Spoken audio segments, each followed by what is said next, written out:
A long time coming, the Orlando Magic make some shots and get back to formula. It's still trade deadline day today on Locked On Magic.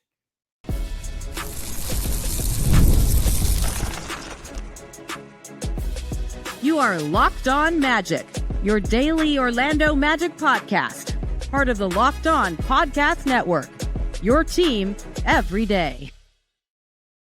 And you are indeed Locked On Magic. Today is February 6, 2025. My name is Philip Rosenreich. I'm the senior writer over at OrlandoMagicDaily.com. Of course, follow me on Twitter at PhilipRR_OMD and on Blue Sky at PhilipRR. On today's episode of Locked On Magic, the Orlando Magic finally look like themselves. They scored, and I'm not kidding here, 130 points as they rout the Sacramento Kings and finally seem to get back to formula. We'll talk about how Paolo, Banchero, and Franz Wagner led the way to get the Magic back on track, or at least back on track for one game. We'll get to all that coming up here in just a moment. First, we want to thank you again for making Locked On Magic part of your day. Every day, you can make Locked On Magic an even bigger part of your day with the Locked On Magic Daily Newsletter, the one-stop for ultimate team and league coverage delivered right to your inbox. Sign up for free now at LockedOnDaily.com. That's LockedOnDaily.com, and start your day with the all-new free Locked On Magic Newsletter. Today's episode of Locked On Magic is also brought to you by FanDuel. Super Bowl 59 is here, and there's no better way to make every play more exciting than with FanDuel Sportsbook. New customers can bet just $5, and if you win, you'll score $200 in bonus bets. Download the app or head to FanDuel.com to get started. It has been a really difficult month. It's just been hard. The Magic haven't been able to kind of get themselves back. There's been so many things thrown in their way, and they haven't been able to figure things out. Just plain and simple, they haven't been able to figure things out, and there has been little relief. They haven't had that one game where they just make a ton of shots. There hasn't been that one moment where they could get everything back in gear and get back on the same page. It's been a trying time for the Orlando Magic.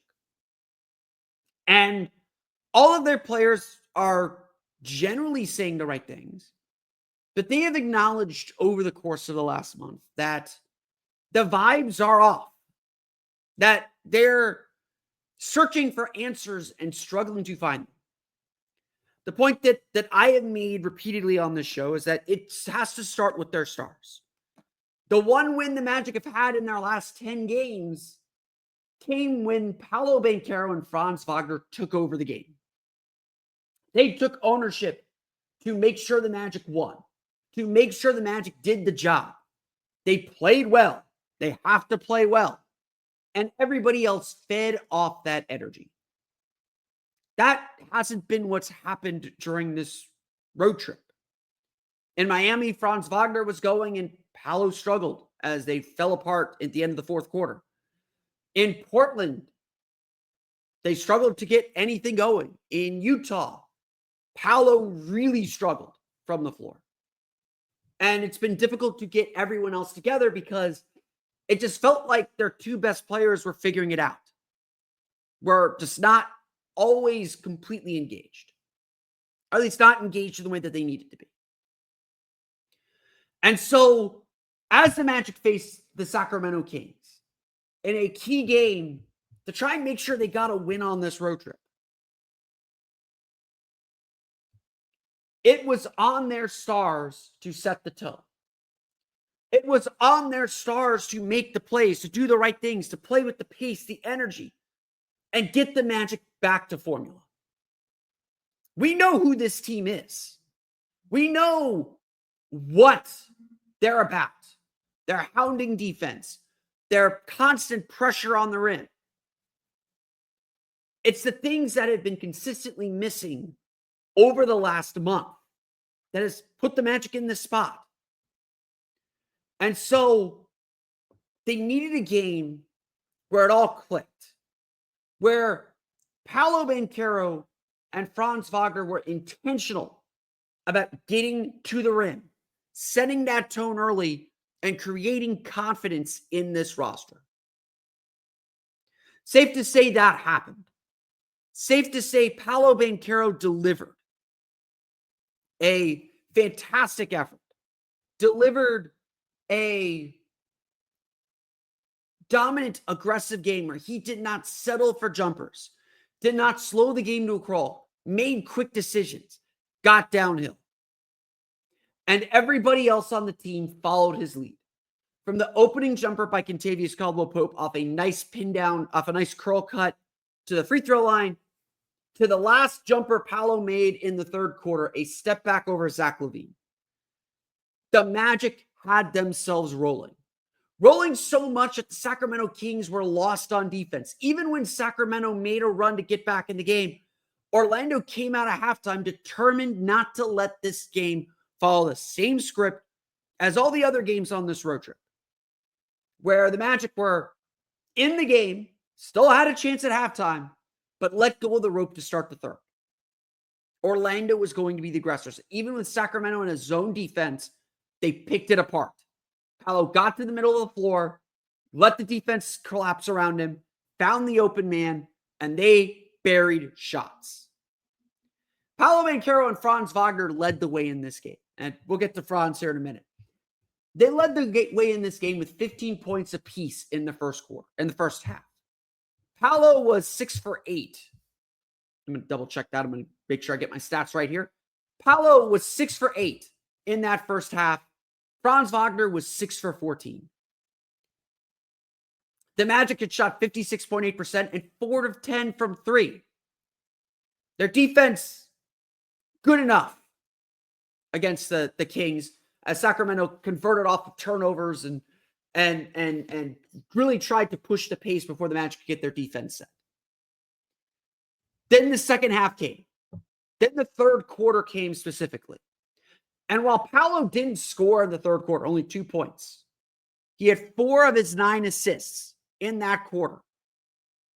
Many of them going to Franz Wagner, who scored 16 of his 31 points and shot 4 of 5 from 3. Orlando was 8 for 12 from 3 in the third quarter alone. We've said it over and over and over again. If the Magic could just make shots, they'd be fine. And finally, the shots went in. Finally, the confidence was there. Finally, the Magic looked like themselves, forcing 19 turnovers for 28 points. So even though Sacramento shot 50% in the game and a still solid 10 for 27 from 3 and got to the line for 28 free throw attempts in the entire game, even though they had all of that, the Magic ran away and won this game, leading by as much as 30 points and putting up a 42-point third quarter, outscoring Sacramento 42-23 in the third quarter and putting this game far out of reach. Orlando won doing what they always did. Yes, they made threes, but they scored 56 points in the paint. They got 13 second chance points. They got 10 fast break points on just 3 fast break field goal attempts. Their 2 stars led the way. Franz Wagner with 31. Again, 16 of the 31 in the third quarter. Paolo Banchero with 23. Goga Bitadze was aggressive on the glass and around the basket with 14 points. Cole Anthony had 14 points. Anthony Black, sitting in a more comfortable role off the bench, had 15 points. Tristan Da Silva, mostly working in the fourth quarter, scored 11. Everything clicked for the Orlando Magic. Everything worked for the Orlando Magic. And at long last, they found that relief. At long last, the offense did its job, so the defense just had to be good enough. And the defense was good for long stretches, obviously, to build a 30-point lead. The Magic worked the interior. Sacramento had no answer for anything Orlando did. Orlando got good shots and scored. That's a crazy statement, I know. They got good shots and took advantage of them. And it starts with what their stars did. We're going to talk trade deadline toward the end of the show. There is no trade that the Orlando Magic can likely make that fixes all the problems we've seen over the last month. What fixes it is what the Magic did on Wednesday. Their 2 star players took ownership of this team, kept them playing at a high pace, attacked the paint, scored in the paint, and then trusted their teammates when the defense surrounded them.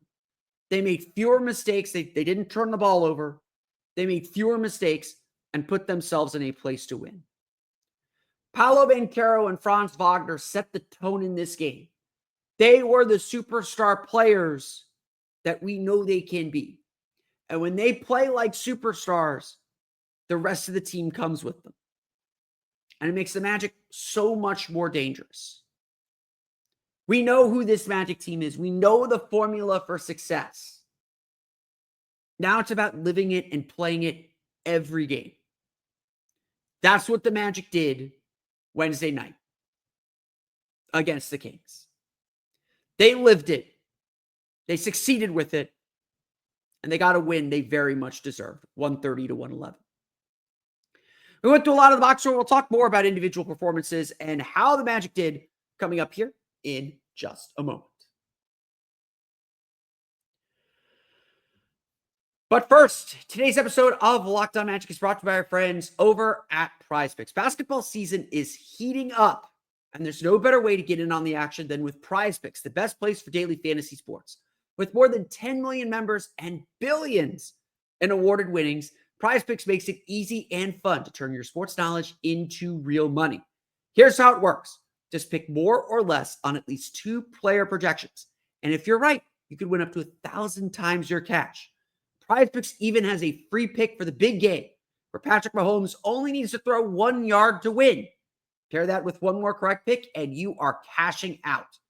You don't just have to worry do football either. You can do basketball, whether it's what Luka Doncic will do in his debut game for the Los Angeles Lakers, or whether Paolo Banchero will match his 23-point effort on Wednesday in Thursday's game against the Denver Nuggets. You can set your lineup in less than 60 seconds, and their fast, secure withdrawals mean you get paid quickly when you win. Plus, their Taco Tuesday promo gives you discounted player projections for even more value. Check out the promos tab too to tail any of the super sweet Millie winners big game lineups. If you tail a lineup that goes 3 for 3, you can win a split of a $1 million in promo funds. Download the app today and use code LOCKEDONNBA to get $50 instantly after you play your first $5 lineup. That's code LOCKEDONNBA for $50 instantly after you play your first $5 lineup. PrizePicks, run your game.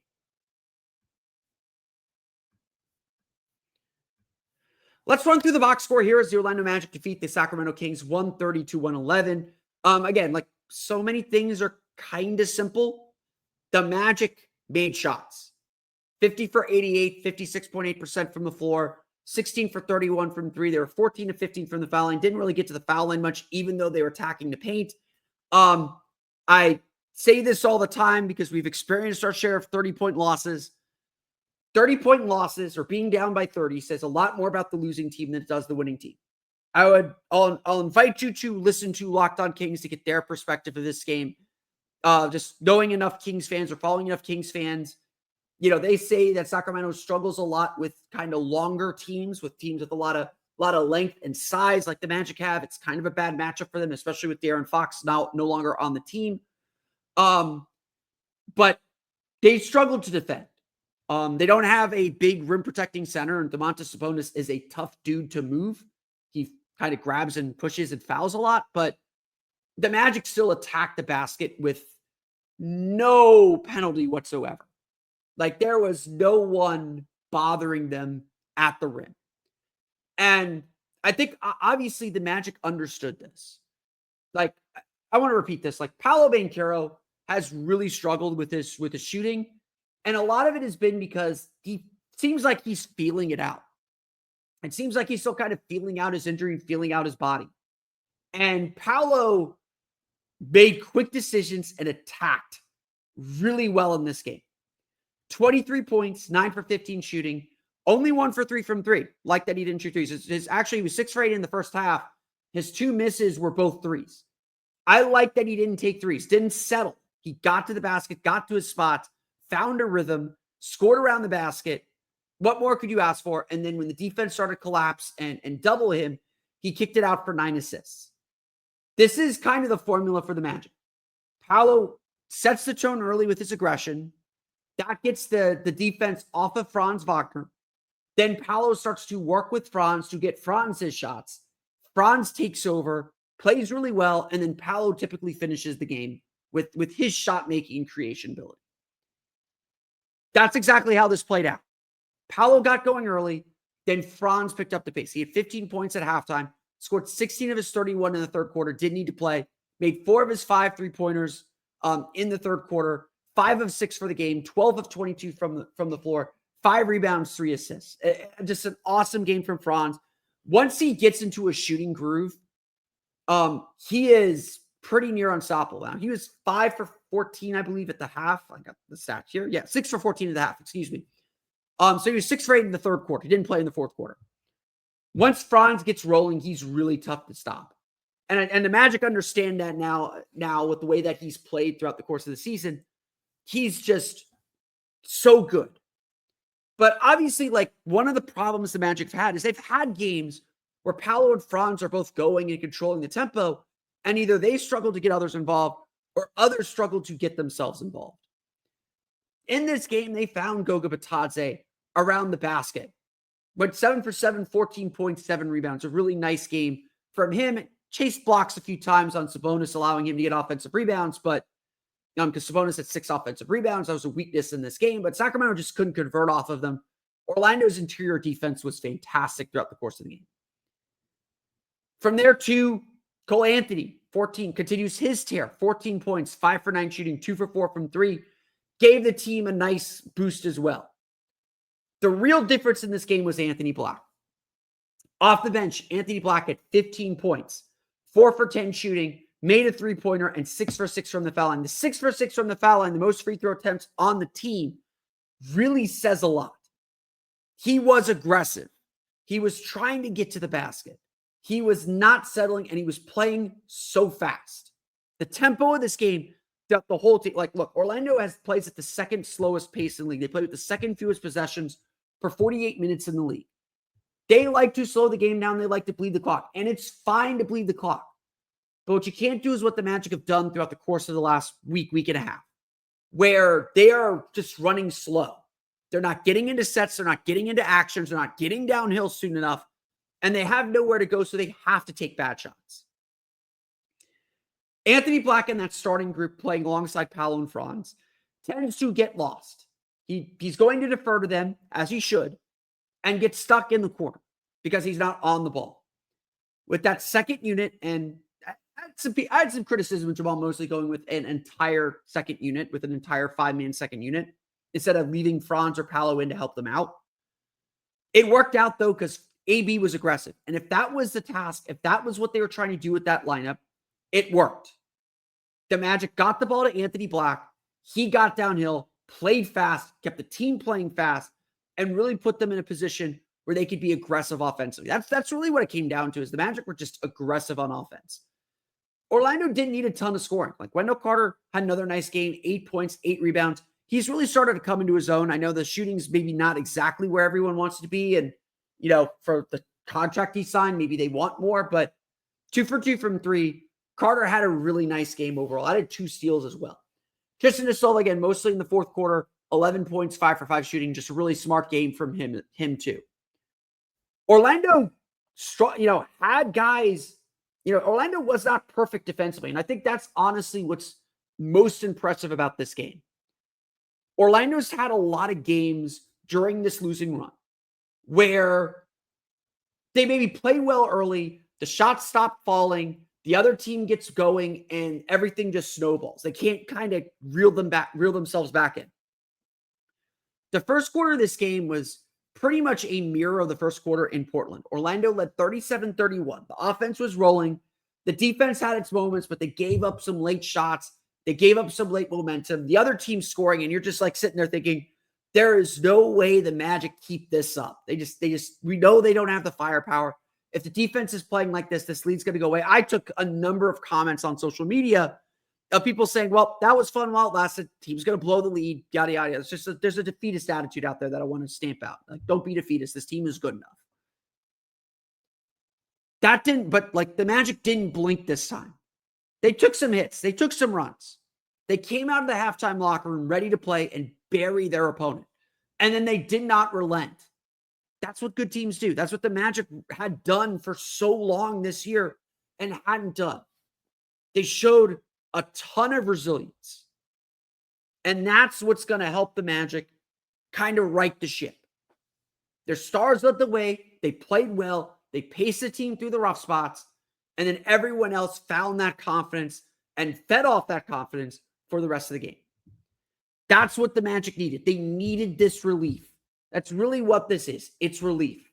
It's about time the Magic had a game where the shots fell.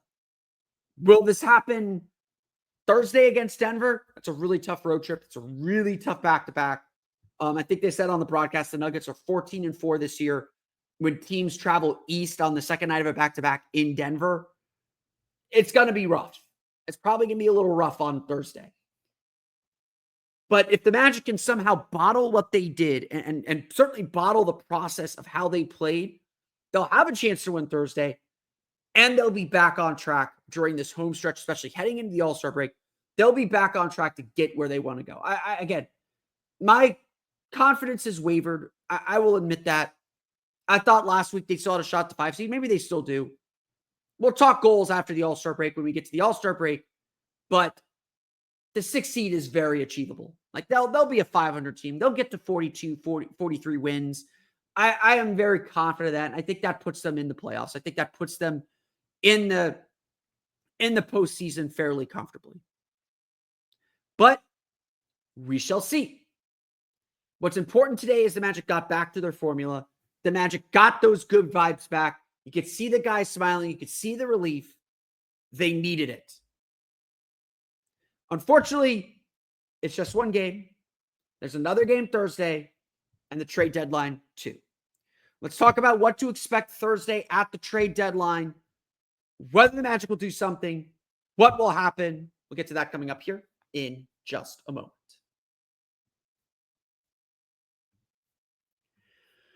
But first, today's episode of Locked On Magic is brought to you by our friends over at FanDuel. Super Bowl 59 is here. One game, two teams, endless possibilities. And there's no better way to make every play more exciting than with FanDuel Sportsbook. Whether it's predicting the first touchdown, calling the MVP, or even betting on the coin toss, FanDuel makes it easy to get in on the action. With live betting all game long, you can adjust your bets as the game unfolds and feel the thrill from kickoff to the final whistle. The live betting feature lets you stay involved no matter what happens on the field, and the app is super easy to navigate. Plus, knowing that you can place a $5 bet and potentially win $200 in bonus bets for the Super Bowl, that's just icing on the cake. And there will be cake at your Super Bowl party. That icing is delicious. Download the app or head to FanDuel.com to get started. Bet just $5, and if you win, you'll score $200 in bonus bets. That's FanDuel.com. Bet with FanDuel, an official partner of Super Bowl 59. So we are obviously here. It is trade deadline day for the Orlando Magic. It is a day that everyone dreads, every player dreads. It's part of the business, part of the excitement, a lot of stuff happening around the league. Please don't tweet me, whoa, why hasn't the Magic done anything yet? It's the things don't happen until the deadline. A lot of the deals that we saw Wednesday night actually are not official yet, at least as I'm recording this on late Wednesday night. They're not official yet because there's probably still some machinations. There's probably still some I's to dot and T's to cross. All you have to do is be in the trade queue at 3. So remember, just because it's 3:15 and a trade hasn't been announced or reported on does not mean it's not happening. You just have to be in line to be with the NBA, to tell the NBA, hey, this trade is happening by 3 o'clock. That's the trade deadline. This is obviously a day that I think we all know is necessary for this Magic team. Yes, the Magic had a really nice win on Wednesday. And we can all come up with conspiracy theories. We can all come up with whatever. One game is not going to sway the Magic's decision-making here.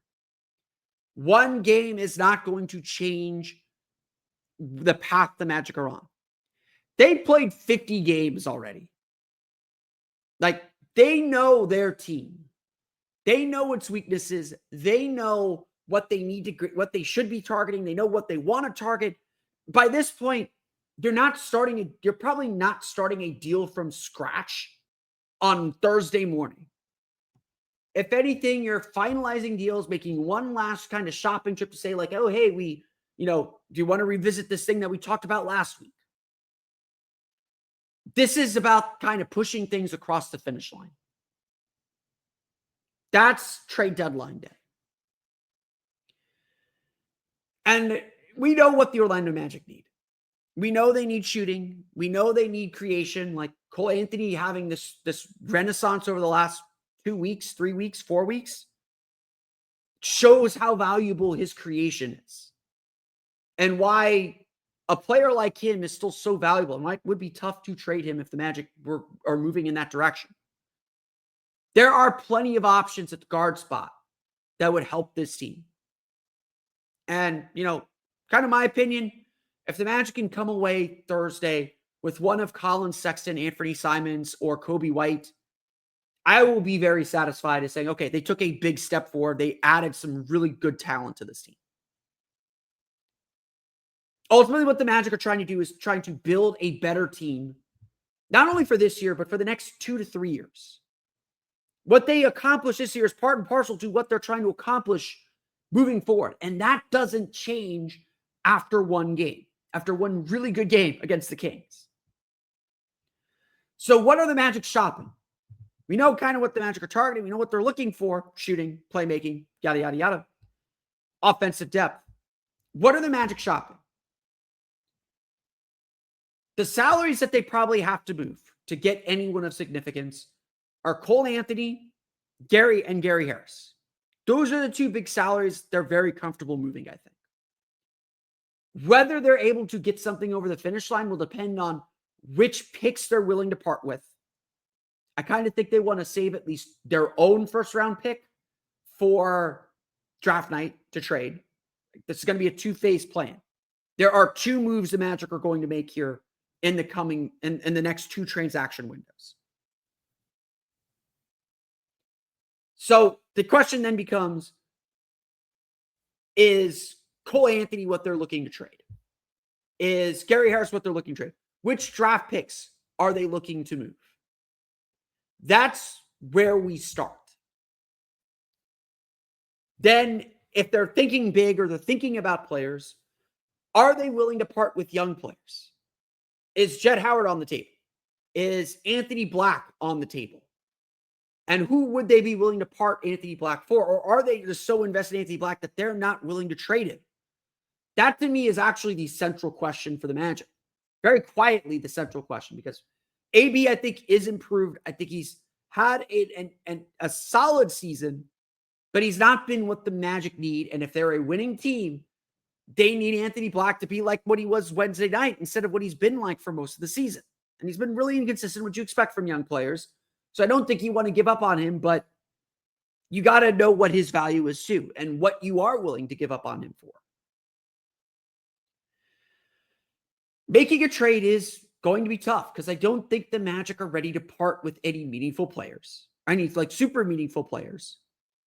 And it's hard to gauge what Portland wants. They're fighting to get back in the play-in race. They're playing really, really well right now.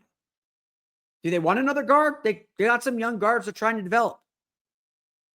Does, Brooklyn want 2 first-round picks for Cameron Johnson? Are the Magic willing to give that up? And whatever salary they have to give up to get him? Utah wants Colin Sexton. Or Utah's Colin Sexton. Are they looking for draft picks, or what are they looking for player-wise? How about Kobe White? If the Bulls are truly resetting, what are they looking for? What young players are they looking for?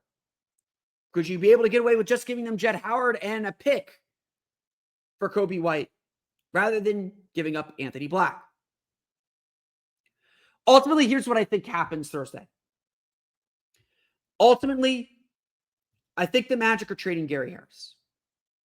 I think that they will find a partner for Gary Harris to bring in a shooter, essentially a better version of what they hoped Gary Harris would be. They'll probably have to attach some of their second-round draft capital to get it done. And frankly, I think part of the goal should be to find an open roster, to create an open roster space to convert convert Trevelyan Queen's contract to a full contract. I think that is one of the Magic's goals for this trade deadline. I don't think the return for the Magic are going to get is going to be particularly good or particularly high. And I think that part would be disappointing. Because like I said, the way I've approached this trade deadline, the way that I would approach this trade deadline, if I'm the Magic, is I'm not this year isn't my goal. My goal is to build a team for the next 2 to 3 years. And I want a player who will be impactful for the next 2 to 3 years. The Magic sitting tight at the trade deadline is not a death sentence for anybody. It is a reason for fans to be frustrated. Because we can see how clear the weaknesses are on this team. Again, one game is not going to change that analysis. We see the weaknesses that are on this team. We understand, or we believe at least, that there are players available that can fill those weaknesses and be part of this team's long-term future. The question is, of course, cost. That maybe we don't know. But the Magic should be proactive at this point. Even with the game on Thursday, even understanding all the injuries they faced and the fact that, Paolo admitted he's working his way back still, that he's still kind of finding the conditioning that he needs and the shape that he needs to be the elite player he knows he can be.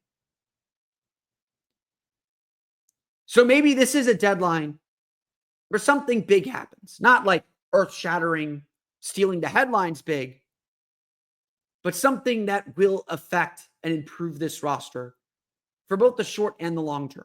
Something that will upgrade the talent on this roster. I think the Magic would obviously prefer to try and make the most of the Gary Harris contract. But he's only worth $7 million. Like Kobe White is $12 million. You can maybe do Gary Harris, Jett Howard, and a second for Kobe White. Maybe that gets that job done. And if you do that, that's great work. Is Chicago going for that? A young player like Jett Howard, I think, would interest them. Would a second-round pick interest them? Knowing what the Magic did to them the last time they traded, they'll probably insist on that first. And I don't know if Kobe White is worth giving up a first-round pick for. I don't know if the Magic want him that bad. But that's the rub. That's the game. That's the negotiation. That's the skill. That's the risk. I think the Magic are going to do something, even if it's something small, like salary dumping Gary Harris or whatever the case may be. The Magic have to do something, but we all recognize that they have to do something substantial. Whether it's now or whether it's in the offseason, this roster is bumping against its ceiling.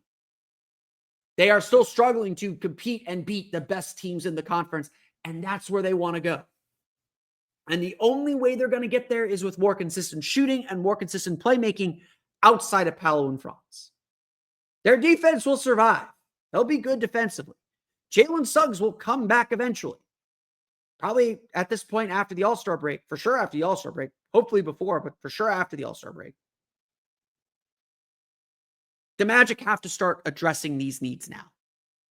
I am an advocate, again, if Colin Sexton, Anthony Simons, and Kobe White are all truly available, or if there is another guard like those three that are available on this trade market, the Magic should go get them. Get that part of this project done, improve this roster, and start making the moves that make you a championship team. Jeff Weltman said it during the summer. Continuity only works if you're winning. The Magic were winning. They earned the faith. They earned the trust. The Magic aren't winning anymore. 25-27, 8th in the Eastern Conference at game 50. There's still 32 games to fix that, to get to the 6 seed, to get to the 5 seed. It's not impossible. It's not out of the question. The next 12 games are going to determine just how far the Magic can climb and just how much confidence they can build. It's a big, big stretch coming up for the Orlando Magic. But they have to make this decision now. They can't wait on that stretch. They have to make this decision now. And it's time to make that decision toward the team you're going to be and not the team that is struggling right now. We will see what happens, though, as the trade deadline approaches. That is at 3 o'clock on Thursday. The Magic will also play the Denver Nuggets on the road to complete this 6-game road trip, this 5-game West Coast swing. We'll have complete coverage of everything that happens on Thursday on our episode tomorrow, but that's going to do it for me today. I want to thank you all again for listening to today's episode of Locked On Magic. You, of course, find me on Twitter at PhilipRR_OMD. Subscribe to the podcast, Apple Podcasts, Stitcher, TuneIn, Himalaya, Google Play, Spotify, Odyssey, and all the Phone podcasts to your podcast-enabled listening device. So you can find us on YouTube as well. Just search for Locked On Magic. And for the latest on the Orlando Magic, be sure to check out OrlandoMagicDaily.com. You can find us there on Twitter at OMagicDaily. You can also check out my Patreon page, the Orlando Magic Hub. I will post my immediate trade deadline reaction on my Patreon page. Again, that's patreon.com/Orlando Magic Hub. Most of my articles are available on an individual basis for $3 an article. You can subscribe $5 a month for extra Orlando Magic content from me. Truly appreciate all the support. Always open to new ideas. Definitely check it out. Right now, pinned to the top of that page on Patreon, on my Patreon page, are me constructing and trying to create fake trades. I'm not good at trades. That trying to create fake trades to show you what the Magic might be offering and how the Magic might get some of their main targets at the trade deadline. Again, you can check that out at patreon.com/Orlando Magic Hub. As always, thank you for your support.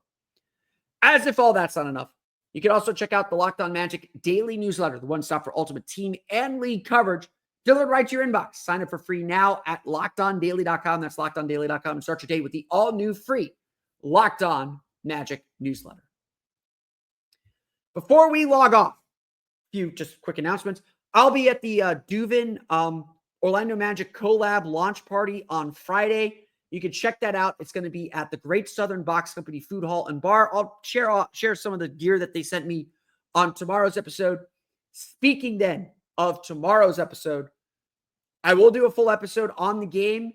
If something major happens, I'll pop on here, do a quick episode as well on the trade that the Magic make or whatever the Magic do at the deadline in the late afternoon. So definitely subscribe to Locked On Magic wherever you subscribe to Locked On Magic. And you'll get all of that delivered right to your inbox. So a lot going on. Obviously, trade deadline day is always a busy, busy day. Looking forward to it. We'll see what the Magic end up doing. But that's going to do it for me today. I want to thank you all again for listening to today's episode of Locked On Magic for Orlando Magic Daily and Locked On Magic. This has been Phil Rossman-Reich. We'll see you all again next time for another episode of Locked On Magic.